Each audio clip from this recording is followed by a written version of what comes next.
Sur les bords de route du Malawi, les voyageurs peuvent s'arrêter pour déguster des kebabs de souris. C'est ainsi qu'un producteur de musique a découvert Nelson et Joseph et les a transformés en artistes reconnus sur la scène internationale. Les Malawi Mouse Boys ont sorti 2 albums et leurs vies se sont améliorées.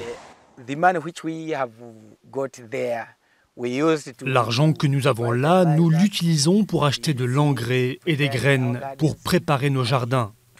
Moi, j'ai envoyé mon enfant à l'école avec cet argent.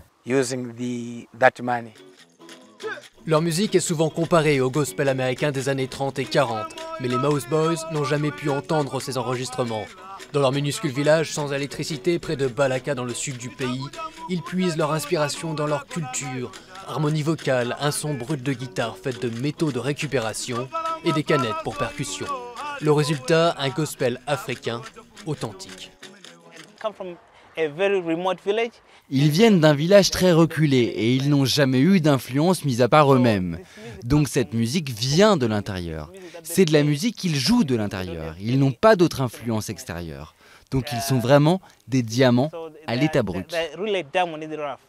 En seulement quelques années, ils ont battu des records. Leur premier album, He Is Number One, le premier en langue tchétchewa, est entré dans le top 75 des ventes d'albums d'Amazon en 2012. Et l'année dernière, ils sont apparus au Festival des musiques du monde WOMAD au Royaume-Uni. De retour au Malawi, ils ont repris leur quotidien sur les bords de route. Pour l'instant, nous vivons en vendant des souris parce que nous sommes pauvres. Mais un jour, nous arrêterons ce commerce et nous mettrons toute notre énergie dans la musique. C'est ça qui améliorera vraiment nos vies pour longtemps.